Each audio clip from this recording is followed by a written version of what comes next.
There's a version of you that never sleeps in, never skips training, never wastes time. There's a version of you who never fails. It is waiting for you. Genuinely ask yourself a question, you at home.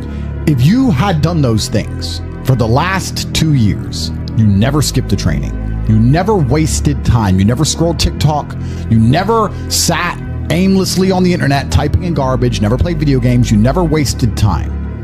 You never skipped training, you were training every single day. You never slept in, you were never lazy. There's this version of you. Imagine the person you would be. Genuinely imagine what you would look like. Imagine where you would live. Imagine the car you would drive. Imagine how much your woman would respect you. Imagine the love you would see in her eyes when she looks at you with adoration like a king. Imagine your existence. That person is waiting for you, and the only thing that's stopping you from being that person is your monumental laziness. You can have it. The universe is very giving. It will give you anything you work for. I've never seen somebody try for something with all of their might and not get it. The only people who do not have the things they want are the people who do not try for them. I've never seen a person wake up and say, my only dedication in life is to solve a Rubik's Cube and fail. You are not stupid. You are not incompetent. You are lazy and arrogant. It's extremely important you understand that that person is waiting for you, and you are declining that version of yourself. In the multiverse, in the many different versions of the universe that exist, there is a version of you that does those exact things, and he is a greater person than you can even fathom. You can transform yourself into that guy. You can be a top G. That's exactly what I did. I knew who I was going to have to end up being before I became that person. My brother and I are not from rich families. We are not from advantaged beginnings, but I knew I had to be a big, strong, fighting billionaire. That's what I knew I had to be. Discipline is the key to success. If you cannot force yourself to do something you don't want to do, how are you ever going to put yourself through the suffering required for greatness? If you cannot force yourself to train when you do not want to train, if you cannot force yourself to work when you don't want to work, if you can't force yourself to not log into Pornhub or force yourself to eat right, how can you possibly ever become a monumentally successful person if you cannot control yourself long enough to do what must be done as opposed to what you feel like doing? The only people who get to live their lives based on how they feel are women and children. Children can cry because they feel like crying, as can a woman. A woman can start an argument because she feels like arguing, as can a child. A man must do what he is supposed to do irregardless of how he feels. That is the key component to masculinity, is discipline. If you do not have the discipline to dedicate yourself to anything, you are going to fail and be crushed by the people who can. If you only go to the gym when you feel like going to the gym, you're never going to be as strong as the people who go to the gym when they don't feel like going to the gym. That is a reality of life. So, I train every single day. I've actually heard from some people saying, you overtrain. And I explained to them, one, I don't believe in rest. I'm not you. I'm not pussy, and I'm not broke like you are, Mr. Fitness Trainer, standing around the gym teaching people for $50 an hour. I don't need to listen to you. Secondly, I don't train because I want to get bigger. I train every day because it is difficult to train every day. It hurts. I don't want to. I wake up and I'm busy. I have other things to do. I don't feel like doing it, so I force myself to do it 7 days a week, 365 days a year, so that I know I'm the kind of person who can do what he doesn't want to do when it needs to be done. I am that man, and it's more of a mental exercise than a physical exercise at this point. How can you ever outcompete me if I can force myself to do the things I don't want to do and you cannot? Discipline is absolutely essential for success, and you need to get very comfortable and very used to the idea of understanding that on your path to greatness, there are going to be long periods of time where you hate what you are doing, where you are dissatisfied with the actions you must undertake, where you are tired, where you are stressed. That is why it is difficult. That is why most people won't make it.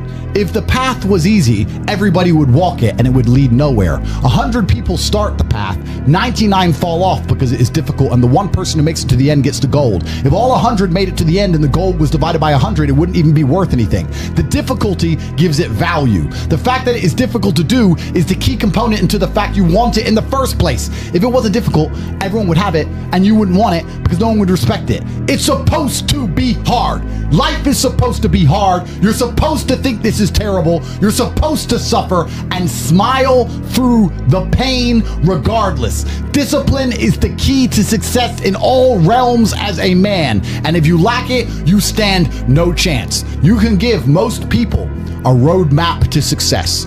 You can give them a Ferrari with a full tank of gas, and a lot of people still wouldn't make the destination because they would say the drive is too far away.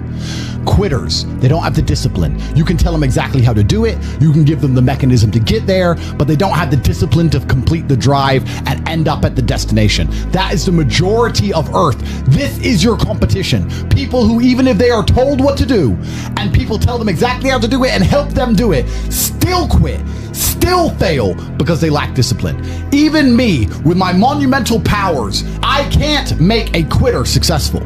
It doesn't matter how good I am. It doesn't matter how easily I make it for them to succeed. It doesn't matter how compendious and concise and powerful the real world is. It doesn't matter how much I text them and motivate them, how many emergency meetings I do to try and talk to them and hype them up, how much motivation I give them. It doesn't matter what I do. If they are a quitter, guess what they're going to do? They're going to quit. No matter how simple the map is to read, no matter how fast a Ferrari is, somewhere along the drive, the sun's going to get in their eyes, meh, meh, and they're going to sit there and go, I don't like this, this is hard, and they're going to quit. Quitters are the number one type of people that nobody can help. If you're a quitter, I can't help you, life can't help you, God himself cannot help a quitter. So if you lack discipline, you lack the very basic building block to any type of success which exists on the planet. By every single metric which can be measured with science, you are going to stay a loser and a failure. The key is to keep training. If you train hard every single day, you don't have to worry about a little bit of vitamin C. It's true. If you don't train and you don't smoke, you're still going to be a pussy. Yes. The answer is always hard work. As soon as you are granted life, you are guaranteed death. What you do in between is up to you. You are all conscious. That could end tomorrow, that could end in 100 years. But the time between the beginning of your consciousness and the end of it is completely up to you. Training is never the wrong decision. If you're in jail, you should train. If you are free, you should train. If you are rich, you should train. If you are poor, you should train. If you smoke, you should train. If you don't smoke, you should train. If you drink, you should train. If you don't drink, you should train. You cannot escape that hard work is always the correct decision. There is no time in any scenario when working hard is going to be the wrong answer. You should always try your very best in all things. I will smoke 10 cigars a day and beat the shit out of you because I train harder than you can possibly fathom. Pain is an extremely important part of the equation. Pain is the elixir of success. When people say this bad thing happened to me and I'm suffering, I say good. It is pain which is required. It's one of the elements in the chemical reaction. If a chemical reaction requires 5 particular distinct compounds and you have 4 and you're missing 1, it simply doesn't work. Pain for a man is one of the most important elements in becoming successful. Batman is Batman because they killed his parents. If they did not kill his parents, he would not be Batman. You're supposed to suffer. You're supposed to take that pain. The worst thing that can happen to you as a man is you live a life with no pain in it. To be born into a rich family and have a nice, easy life and be given money and you don't have to go to the gym and not have to train because you have bodyguards and sit around like a fuck up. You're going to be miserable and unhappy and a drug addict buying prostitutes. You're only going to have women who adore you. You're only going to feel confident in yourself and feel happy when you've been through hell and come out the other side. The pain is required, and you'll often notice that people who are better than you are people who have suffered more than you have suffered. So the person who is waiting for you, he requires your motivation. It also requires huge amounts of pain. So when bad things happen to you, do not sit at home and lament. Do not feel sorry for yourself. Instead, look in the mirror and say, thank you, God, for giving me one of the ingredients that is needed for the chemical concoction that is going to turn me into a superhero. Because pain is an extremely important one. In fact, it's one of the most important ones for a man. Everything is war. All of it. Sitting in the commute without losing your patience is war. Trying to find a way to escape your slave job is war. Keeping your wife happy and your children inspired is war. Training to become stronger than before is war. It is all war, and it cannot be avoided. And I'll tell you why it's war. Because war is 2 opposing sides trying to achieve the same goal. 2 opposing sides want the same land or the same influence over X land. And the car you want, the Ferrari, you're not the only person who wants it. The reason it's so expensive is because other people want it. The girl you want, the beautiful woman, Everyone wants her. It is war. It is competition. Everything about life as a man is war. It is conflict because you are competing against the other men who want it the same, which is why discipline is such an important thing, which is why you must take the pain and add it to the concoction to become as formidable as possible. Life is war. This idea that you can go through life as a man and avoid war is probably the biggest mistake that most men make, because it is impossible for you to achieve anything significant without war. Running a business is war. Running a hotel, running a restaurant, running an online company, it's war. Training is war. Life as a man is war. You need to wake up and view it exactly as what it is. Everything I want, other people want. Everything I desire, other men are trying to get. This is a war and I must outcompete them. That is the best possible mental model you can have. Even in jail, it was a war for who could stay most calm, a war who could control their mind the best, a war for who could suffer the least. That is war. I was surrounded by people who lost their minds and I refused. It was a battle and I was successful. Life in and of itself as a man is a never-ending struggle and a never-ending battle. It is the constant of the human condition. Evolution requires pain. While others complain that they do not feel happy enough, I'm happy I'm struggling. I don't want to be happy. I want to be great. This is the beauty of life as a man. Do you understand? I don't care. I'm happy to be struggling. I wanted to fight. You wanted to win. I wanted to fight. That's the difference. You're concerned with winning. I wanted to just fight. And we're fighting. That is the beauty of life as a man, to be great. If you concern yourself only with being happy, you are once again acting like a female or a child.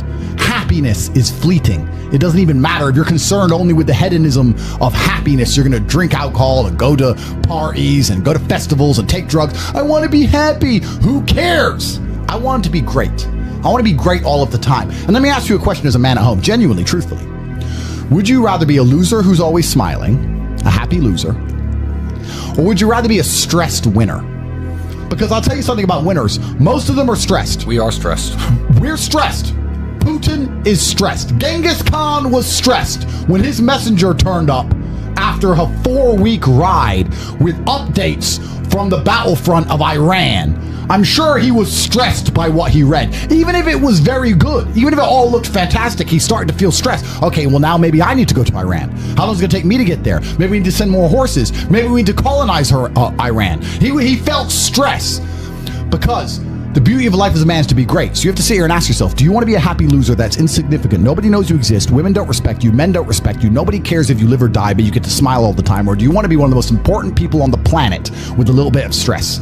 I am brilliant because I've decided to be brilliant. And if I have to sacrifice happiness to be brilliant, then that's fine. You know what the great thing about it is? You know it's amazing what God gives, how the whole world becomes full circle? If you stop caring about being happy and you start caring instead about being great, guess what you end up being? Great. Along with great. And you know what? Yeah. Happy. You end up happy if you forget about happiness and try to become great. You will never be successful if you're concerned about being happy, so forget about it. I like to consider myself a wise old man, and I'm trying my best to encourage and instigate a revolution amongst the youth where men take absolute self-accountability and they believe in themselves and they take responsibility for absolutely everything. As a man, you are most formidable if everything is your fault. If it rains outside and you get wet, that is still your fault. Can you control the rain? No. Could you have brought an umbrella? Yes. You need to blame yourself for all things, the good and the bad. And by doing this, you take absolute self-accountability, which allows you to build a mental model in which you will find solutions, 1. 2, avoid trouble, because you know that anything bad happens to you is your fault. And 3, be the most fearsome competitor possible, because we're living in a very competitive world nowadays amongst the elites. The people who understand that you're living inside of a fish tank are trying very hard to get out. And you have to make sure that you can outrun some of them if you want to escape. It's an age-old adage. If a bear is chasing a group of people, you do not have to be the fastest one. You just have to be faster than the slowest. The slowest person is going to die. So as long as you're ahead of the majority of people, you stand a very good chance of avoiding slavery. Being a powerful man isn't always about furious anger and instilling fear. As enemies attempt to attack your energy and lower your vibration, understand this: power is untouchable. Power may notice, but it doesn't care. Sometimes power is simply not giving a fuck. Being a powerful man isn't always about furious anger and instilling fear, meaning sometimes it is. You need to retain the capability to instill fear with furious anger. A man who cannot do that is not a man. It is one of the cards you need to have in your deck. However, more often than not, when you're in a true position of power, you will play the alternate card, which I'm describing here as simply not caring. How can you not give a fuck about things? So I'll tell you how. If you're filthy rich and you have a strong network of people around you who you trust, and you have a good family, and you have beautiful children, and you have women who love you, and you have beautiful supercars, you live with your best friends in a compound, you have armed guards, and you're proud of yourself, and you're strong, and you train hard every day, and you're monumentally successful, and all of your dreams come true, and if you want something, you can instantly snap it up. You want a Pagani, you want a Bugatti, you want a $25 million apartment, anything you want, you buy. It's very easy to not give a shit about the opinions of people who don't have one fraction of your success. And what these people are trying to do is drag me, I'm using me as an example, but we can also use it for you. When you have true power, they're trying to drag you down. They're not trying to elevate themselves. They're trying to drag you down, which is a very different thing. Because it's amazing how God rewards those who are trying to build and create and elevate, and how it punishes those who are simply trying to destroy and be spiteful and negative. And these people are going to dedicate hours and hours and millions of hours of their life towards a certain cause to try and drag people down who they cannot affect because they're already too powerful and too large.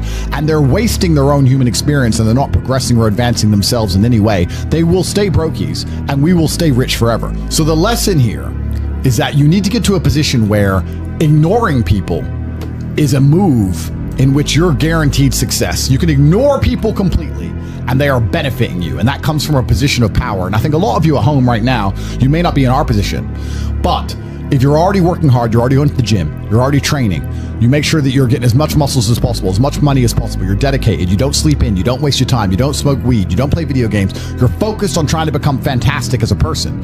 You can just ignore that girl. That girl who broke your heart or cheated on you, just ignore her. The most powerful move you can make is ignore her. Yeah, you could yell at her. Yeah, you could try and make her scared of you, blah, blah, right? That's not going to work. The powerful move is just to completely ignore her because you're on your ascent. She is likely on her descent. She likely has no intention of improving herself, no intention of becoming richer, no intention of becoming better looking. Time is against her. As she gets older, she's going to lose her looks. You're going to continue your ascent, and she's going to have to watch you for the rest of her life be the man that she could have been with that she's no longer good enough for. The best thing you can do is simply ignore her. That is the powerful move. And it's the same with also men. It's not even a gendered argument. There's men who want to be your friends right now, who wanted to be your friend, and they did something wrong to you. And if you're on the right path doing the right things, karma, God, the universe, whatever you want to call it, is going to teach them a lesson for simply failing to be a good person to you while they had the chance. But when you have a whole bunch of money, you take care of the people you love. And that's the masculine prerogative. And even my brother and I, anyone who's been loyal to us, who's on our team, we monumentally reward. And everyone who ever displayed cowardice or sold us out or made mistakes massively regrets it because they see how well we treat the people who are close to us. If you lack somewhere, excel somewhere else. Counter your weaknesses by honing other capabilities. If you're ugly, become filthy rich. If you're poor, be as strong as an ox. Life is unfair. The primary focus of your energies is to balance the books. And there's two different ways you could interpret that. You can, obviously, increase the attributes that you are lacking. If you have the ability to train, because a lot of people don't. Some people are born without arms and legs, but you, with 2 arms and 2 legs, are sitting at home jerking off the Pornhub, flabby and fat. If you have the ability to train, you should be doing it. But also, you know, there are some things that some people are just better at, and you can counteract that problem by teaming up with people who compensate for your weaknesses. People who are strong in areas where you are weak, and you team up with people where you are strong in areas where they are weak. I don't think between the people in this house and our group of friends, we lack anything. Correct. Anything. Correct. Literally anything. We can sit as a group and have a conversation about anything with anyone in the world and give useful insight and change people's lives for the better, because although I am not perfect, our team compensates one for each other. And that's the point of brotherhood. So excel in one area if you lack in others. I have people say to me, Andrew, I'm short. What do? I'm short. Okay, God made you short. Fine, good. Doesn't matter. You can't change it. What you can do is become as strong as an ox and become filthy rich and monumentally important and extremely influential. You can do that. People say, I'm poor. You should be strong. Oh, I'm strong, but I don't have any money. Okay, then teach others to be strong. Yes. There's always a way you can take your advantages and use them. And by teaming up with other men, other people, you can build a team in which there are no weaknesses. So if you have a disadvantage, you also have somewhere God has given you a distinct advantage over others. And it is your duty to excel in that realm. It is your duty to become so monumentally influential and powerful within that specific criteria in which you have the capability to be brilliant, that your weaknesses no longer appear because they can be simply overshadowed by your network or overshadowed by your absolute competence. By constructing the correct mindset, you can be in the exact same scenario you're currently in, living the exact same life with a different mental model in which you view the world, and you will not only feel more powerful, you will be more powerful, you'll achieve more amazing things, you will be greater, you will be happier with the same car, the same woman, the same house, the same income, the same everything, but your mind changes the lens in which you view the world. Lenses change things. Rose-tinted glasses, perhaps dark glasses. You can put glasses on, change the lens, and you can view the world differently by changing how your mind is constructed and put together and the way you view the world. That is the point of mental Aikido.